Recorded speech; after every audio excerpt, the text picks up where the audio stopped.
정족수를 확보하려는 정치적 꼼수라며 헌재를 또 공격했습니다. 헌법학자 100여 명이 모인 헌정 회복을 위한 헌법학자 회의는 최대행이 헌재 결정을 거부한다면 헌법재판소의 존재 이유를 부정하는 것으로서 결코 용납할 수 없다며 즉각 임명의 헌법상 의무를 다하라고 촉구했습니다. MBC 뉴스 유사입니다. 김건희 여사가 직접 나는 조선일보 폐간에 목숨을 걸었어 라고 말하는 육성 공개 파장이 커지고 있습니다. 조선일보가 명태균 씨로부터 대통령 부부 공천 개입 의혹 관련 녹음 파일을 받은 뒤 모종의 과정을 거쳐 김 여사가 경로했다고 전해지는데요. 대체 대통령 부인이 왜 공천 개입 의혹까지 받는 것이며 언론사들을 비난하며 폐간을 운운하냐부터 말이 안 되지만 이 조선일보가 의혹 관련 중요 자료를 확보하고도 왜 보도를 하지 않았는지 역시 논란입니다. 윤수환 기자가 보도합니다. 작년 12월 비상계엄 뒤 지인과의 대화에서 조선일보에 강한 불쾌감을 드러낸 김건희 여사. 조중동이야말로 우리나라를 망치는 애들이에요. 지네 말 듣게끔 하고 뒤로 다 기업들하고 거래하고 얼마나 못된 놈들인 줄 알아? 난 조선일보 폐간에 난 목숨 걸었어. 이 육성을 공개한 주간지 시사인의 주진우 편집위원은 명태균 파일이 김 여사를 자극했던 걸로 보고 있습니다. 작년 10월 조선일보가 명 씨에게서 파일을 입수한 상황을 알고 화를 냈다는 겁니다. 조선일보는 이 파일을 보도하지 않았습니다. 조선일보는 입장문에서 수차례 보도에 동의해달라고 요청했지만 명 씨가 거부하거나 응답하지 않아 기사를 쓸 수 없었다고 밝혔습니다. 하지만 명 씨 측의 설명은 조금 다릅니다. 언론사가 보도를 해야 되는데 보도를 하지 않고 보고한 것으로 의심할 만한 내용입니다. 남상권 변호사는 오늘 MBC 취재진을 만난 자리에서 조선일보가 알리바이를 만들려는 것이라고 말했습니다. 알리바이의 구체적 의미에 대해선 말을 아꼈습니다. 문제의 파일에는 윤석열 대통령 부부의 공천 개입 정황이 담긴 명태균 사건의 핵심 물증이 들어있던 걸로 알려져 있습니다. 그런데도 조선일보는 대화 당사자인 명 씨의 동의 없이 공개하면 통신비밀보호법에 저촉될 수 있다며 보도가 불가능했다고 했습니다. 일각에선 최고 권력자인 대통령의 공천 개입 의혹을 고발해 얻는 사회적 공익이 실정법 위반에 우선한다는 반론도 제기합니다. 보도의 공익성이 굉장히 크기 때문에 형법 20조에 의해서 정당 행위로 위법성이 조각된다는 판단이 내려질 가능성도 매우 높다고 판단됩니다. 윤 대통령 부부와 명 씨 간의 통화 녹음의 경우 통비법 위반 소지를 고려했다 해도 통화 녹음 외에 이들 간 주고받은 메시지 등은 왜 보도하지 않았는지 의문이 남는다는 지적도 나옵니다. MBC는 명 씨에게서 파일을 건네받은 조선일보 기자에게 수차례 연락했지만 답을 받지 못했습니다. MBC 뉴스 윤수환입니다. 자, 이번엔 명태균 씨 수사 소식입니다. 서울중앙지검 수사팀이 오늘 창원으로 내려가서 명 씨를 조사했는데요. 창원지검 나가 있는 취재기자 연결해 수사 상황 물어보겠습니다. 자, 조희원 기자, 오늘 조사 어떻게 진행이 됐습니까? 네, 검찰은 오늘 오전 10시부터 창원구치소에 수감되어 있는 명태균 씨를 창원지검으로 불러 조사했는데요. 조사는 오후 5시 반쯤에 종료됐습니다. 지난 17일 서울중앙지검으로 사건이 이송된 뒤 검찰이 명 씨 직접 조사에 나선 건 오늘이 처음입니다. 명 씨는 오후 4시까지 변호인과 함께 조사를 받다가 이후에는 사실대로 진술하는 것이니 변호인은 필요 없다면서 혼자 조사를 받았습니다.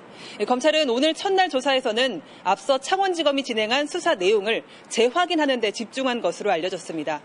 검찰이 명 씨를 조사한 건 지난 1월 중순이 마지막입니다. 결국 오늘 국회 본회의를 통과한 이른바 명태균 특검법이 임박하자 수사에 속도를 내는 게 아니냐는 지적이 나오기도 했는데요. 명 씨 측도 오늘 검찰 수사를 믿을 수 없다며 거듭 특검을 요구하기도 했습니다. 직접 들어보시겠습니다.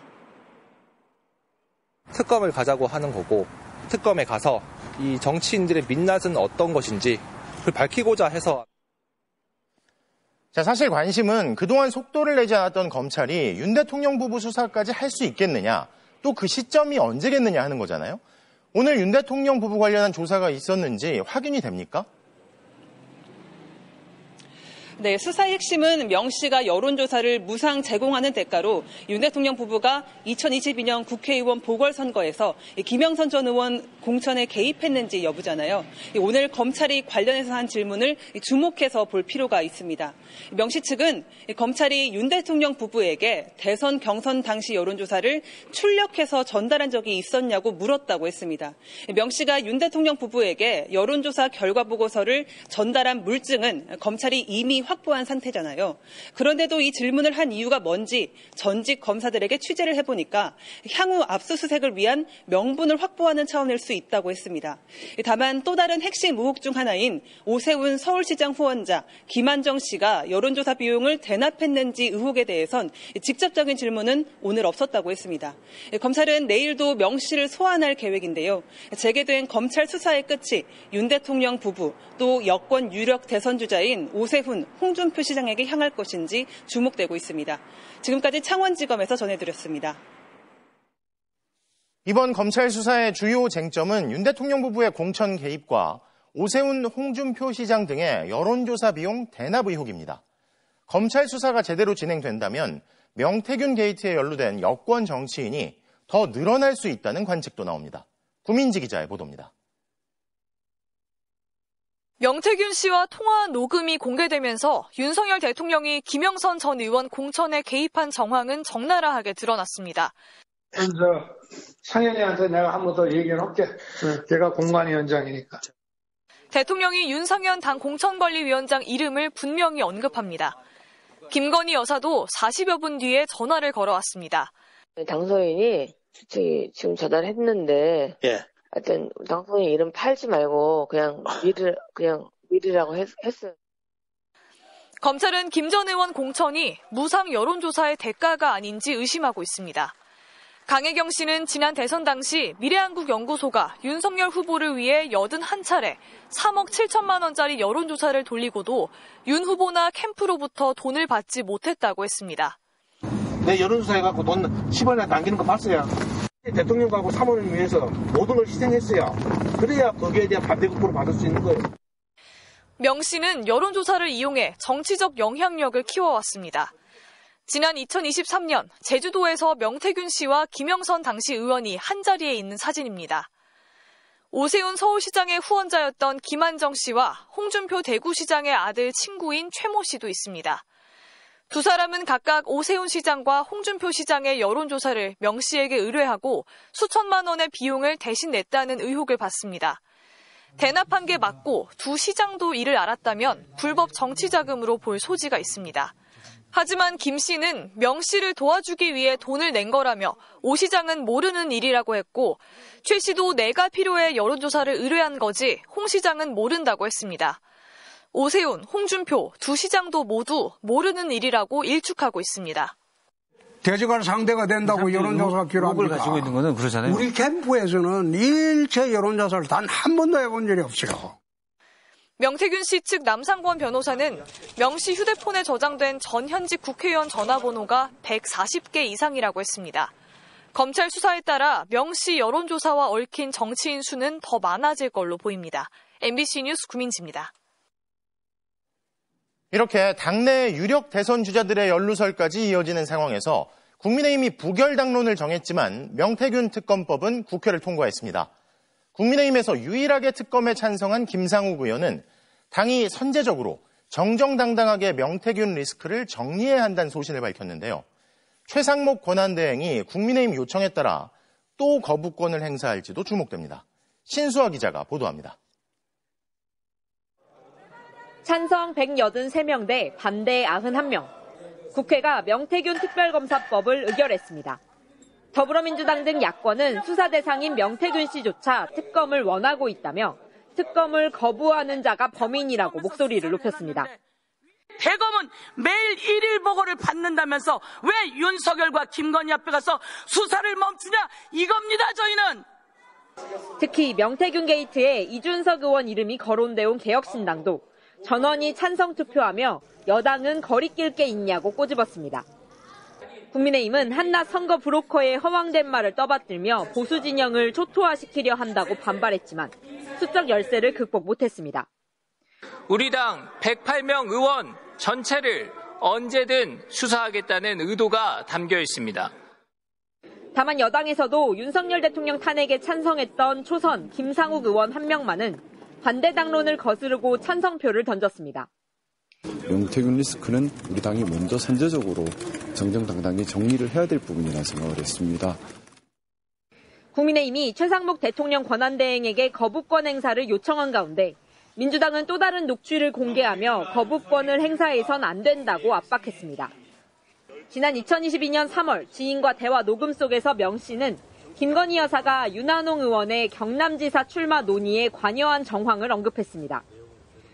아니, 우리 명 선생님이 한마디 했는가 보다. 저는 도지사 나갈 생각이 전혀 없습니다. 저는 사모님 옆에만 있는 게 제일 행복입니다.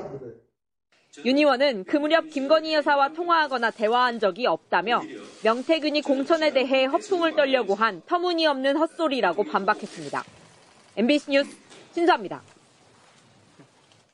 홍장원 전 국정원 1차장이 12.3 비상계엄 당시 상황을 정리한 별도의 자필 메모를 검찰이 확보한 것으로 파악됐습니다. 곽종근 전 특전사령관의 자술서처럼 계엄 직후 당시 상황을 시간순으로 꼼꼼히 기록해둔 건데요. 홍 전 차장 증언의 신빙성을 높이는 또 하나의 증거가 될 전망입니다. 김세영 기자의 보도입니다. 검찰은 지난해 12월 홍장원 전 국정원 1차장을 조사하면서 자술서 형식의 메모를 확보했습니다. 모두 넉 장입니다. 홍 전 차장은 12.3 비상계엄 야간에 있었던 만화 같은 일들을 말씀드리고자 한다며 그날 대통령에게 2번 전화 왔고 1번 전화를 드렸다고 메모를 시작했습니다. 오후 10시 53분 걸려온 두 번째 전화에 대해 봤지 비상계엄 발표하는 거 이번 기회에 다 잡아들여 싹 다 정리해 국정원에도 대공수사권 줄 테니 우선 방첩사를 도와 지원해 자금이면 자금, 인력이면 인력, 무조건 도와라는 윤석열 대통령의 지시사항을 꼼꼼히 적었습니다. 이후 여인형 전 방첩사령관과 통화 내용도 기록했습니다. 홍 전 차장이 대통령 전화 받았어. 방첩사를 지원해주래 라고 하자 여 전 사령관이 이걸 도와달라. 저희 체포조가 나갔는데 소재 파악이 안 된다. 명단을 불러드리겠다. 시간이 없다. 그냥 불러드리겠다고 했다는 겁니다. 홍 전 차장은 여 전 사령관이 불러준 대로 작성한 명단도 검찰에 제출했습니다. 이재명, 우원식, 한동훈 등 모두 14명입니다. 홍 전 차장은 계엄 당일 밤 조태용 국정원장에게 보고한 상황도 기록했습니다. 대통령께서 전화 주셨다. 방첩사를 지원하라고 한다. 한동훈, 이재명을 잡으러 다닌다고 한다고 하자 조 원장이 내일 아침에 이야기하시죠라고 했고 그래도 업무 지침이나 방향을 주셔야죠라는 말에는 자리에서 일어나 버렸다는 겁니다. 이 메모는 계엄 당일 상황이 시간순으로 정리돼 있습니다.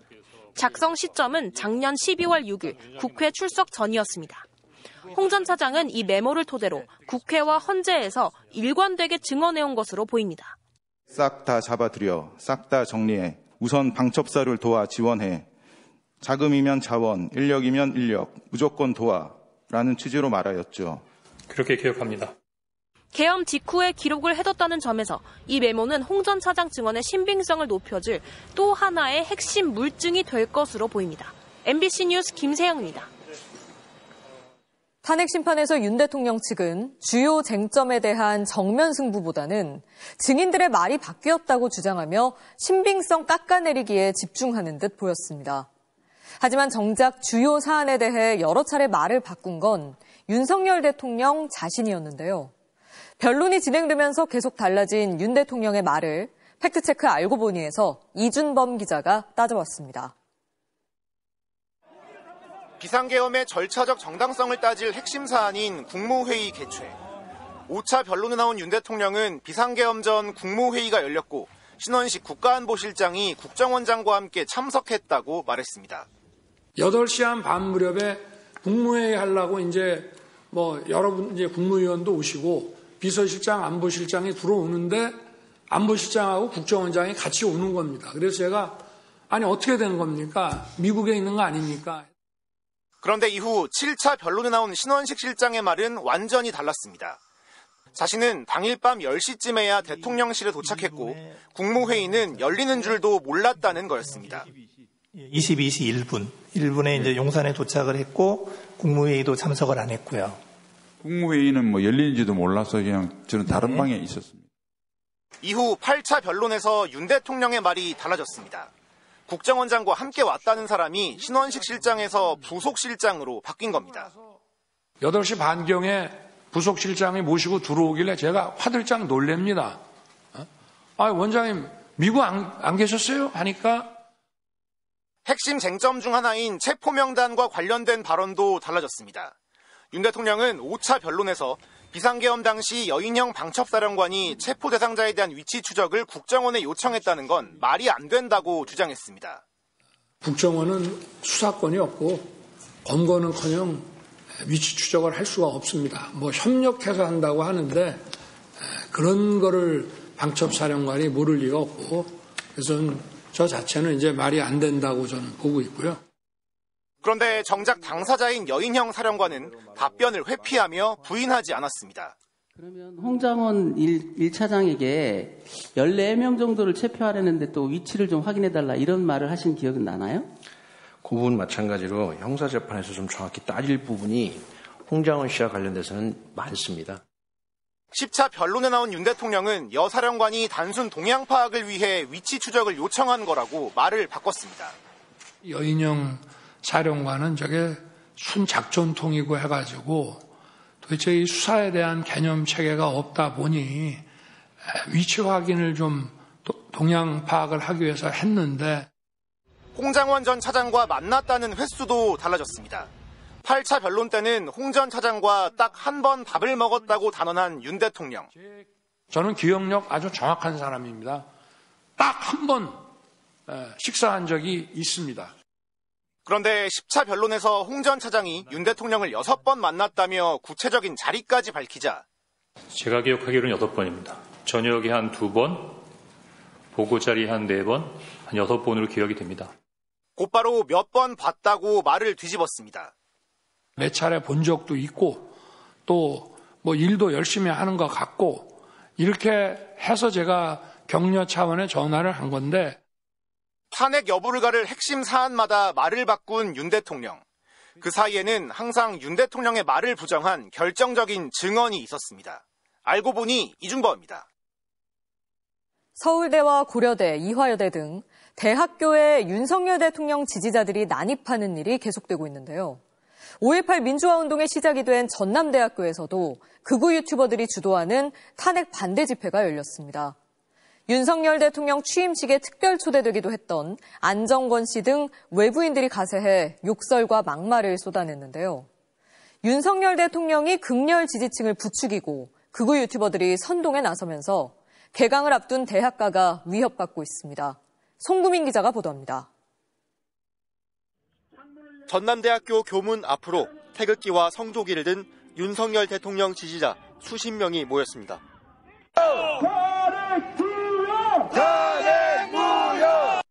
학교 밖에서 벌어진 탄핵 반대 집회에 맞서 학교 안에선 총학생회와 총동창회 등이 나선 파면 촉구 맞불 집회가 열렸습니다. 내라 농호 선동과 민주주의 파괴 세력이 전남대에 발붙일 공간은 없다.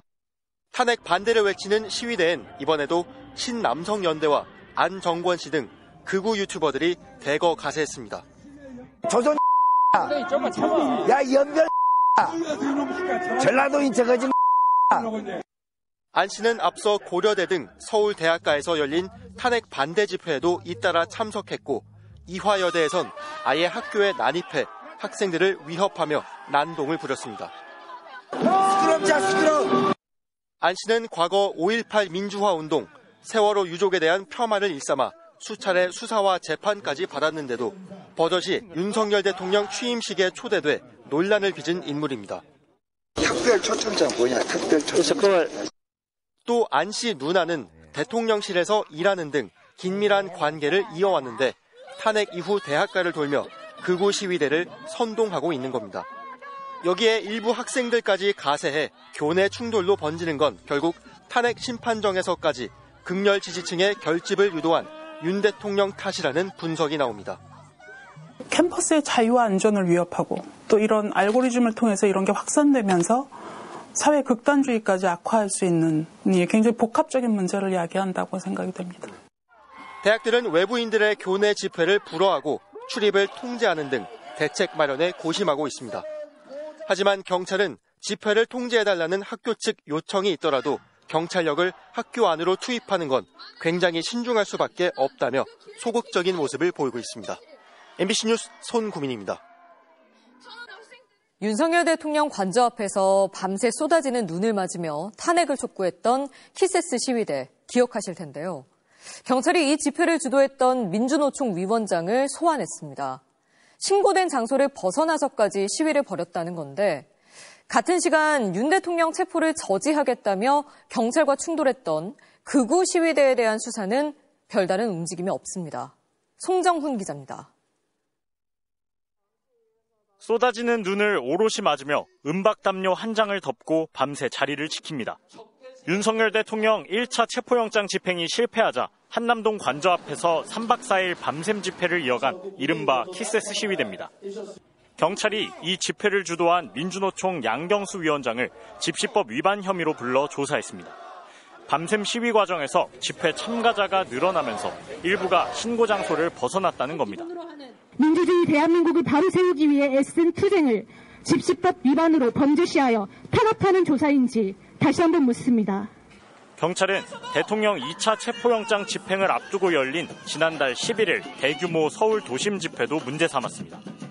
행진하면서 양방향 도로를 모두 점거해 교통 흐름을 방해한 혐의입니다.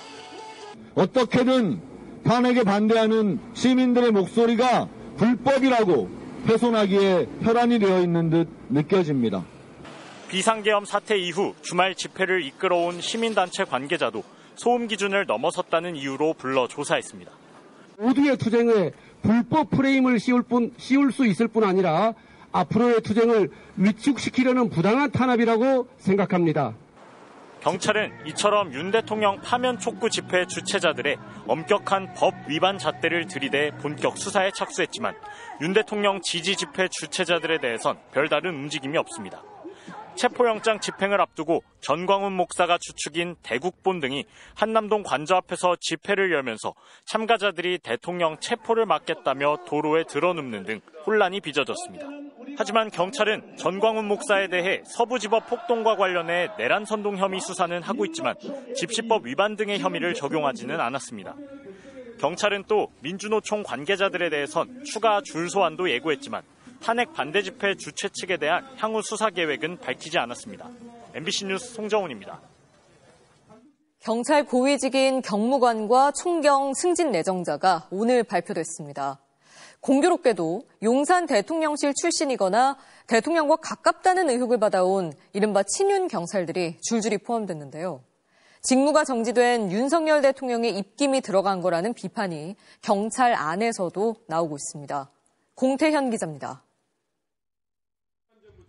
경찰 고위직 인사를 앞둔 지난주 대통령실에서 근무하는 한 경찰 간부의 이름이 국회에서 논란이 됐습니다. 공직기관 비서관실에 있는 박땡땡 행정관 승진 대상입니까 아닙니까? 승진 연차는 됩니다. 대통령직 인수위원회를 거쳐 대통령실 행정관으로 근무 중인 박종현 경정입니다.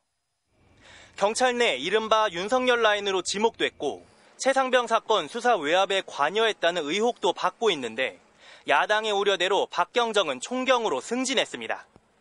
경찰청이 발표한 경무관과 총경 승진 대상엔 공교롭게도 대통령실에서 근무했거나 대통령 부부를 엄호해온 경찰들이 줄줄이 이름을 올렸습니다. 세관 마약 밀반입 수사 외압 논란에 휩싸인 김찬수 대통령실 행정관은 경무관이 됐고 국정감사 증인으로 채택된 김건희 여사에 대한 국회의 동행명령장 집행을 막아섰던 호욱진 서울 용산경찰서장도 포함됐습니다. 무슨 법에 의해서 막는 거예요? 대통령 경우에 관한 법들에 따라서. 앞서 박현수 서울경찰청장 직무대리 역시 대통령직 인수위와 대통령실을 거쳤고 비상계엄 당시 수차례 장관 경찰청장과 통화한 의혹으로 경찰 조사를 받는 상황에서도 치안정감으로 초고속 승진했습니다. 윤석열 대통령 생일 파티에 경찰관 85명을 보낸 조정래 전 101 경비단장도 치안감이 됐습니다. 직무가 정지된 윤석열 대통령의 의중이 작용한 게 아니냐는 의심이 나오는 이유입니다. 서울청을 장악하는 이유는 딱 세 가지입니다. 첫 번째는 조기 대선, 두 번째는 내란 수사, 세 번째는 알박기 인사. 경찰 내부에서도 친윤 인사 챙겨주기란 비판이 나왔고 민주당은 최상목 권한대행과 경찰수 내부의 승진 인사 원칙과 절차를 공개하라고 요구했습니다. MBC 뉴스 공태현입니다. 헌법재판소가 대통령 소속기관인 감사원은 독립된 헌법기관인 선관위에 대해 직무감찰을 할 수 없다고 결론 내렸습니다. 재작년 불거진 선관위 고위직 자녀의 특혜 채용 의혹에 대한 감사원의 직무감찰이 선관위의 독립된 권한을 침해했다는 건데요. 윤상문 기자가 보도합니다. 2023년 5월 중앙선거관리위원회 고위 간부 4명의 자녀가 선관위 경력직 채용에서 특혜를 받았다는 의혹이 불거졌습니다. 선관위는 대국민 사과와 함께 국회 국정조사와 국민권익위 조사, 경찰 수사에 성실히 임하겠다고 밝혔습니다.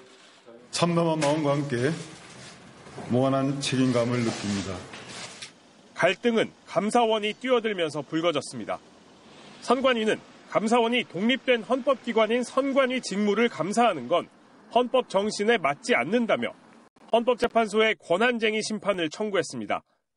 헌재는 1년 7개월 만에 결론을 내고 감사원 감찰이 선관위 독립성을 침해했다며 재판관 8명 전원일치로 선관위 손을 들었습니다. 헌재는 감사원은 대통령 소속하에 둔다는 헌법 97조를 근거로 감사원 감찰을 허용하면 선관위 공정성과 중립성에 대한 국민 신뢰가 훼손될 수 있다고 판단했습니다. 감사원은 특정 정당의 당원인 대통령의 영향력 아래 있기 때문이라는 겁니다. 대통령 등의 영향력을 제도적으로 차단하기 위하여 선거관리위원회를 독립적 헌법기관으로 규정한 헌법개정권자의 의사에 반하는 것입니다. 선관위 측은 앞선 2차례 변론에서 해당 직무감찰은 감사원의 순수한 감시 목적 때문이 아니라 부정선거론을 잘못 맹신한 대통령과 관련돼 있다는 것이 비상계엄 사태로 명확해졌다는 주장도 펼쳤습니다. 윤 대통령 탄핵 심판에서는 윤 대통령이 계엄군을 선관위에 보낸 건 자신이라고 인정했습니다. 검찰 수사에서는 선관위 직원들을 불법 체포하려거나 서버를 탈취하려 한 정황도 확인됐습니다. 감사원은 헌재 결정에 앞서 자녀 채용 특혜에 대한 선관위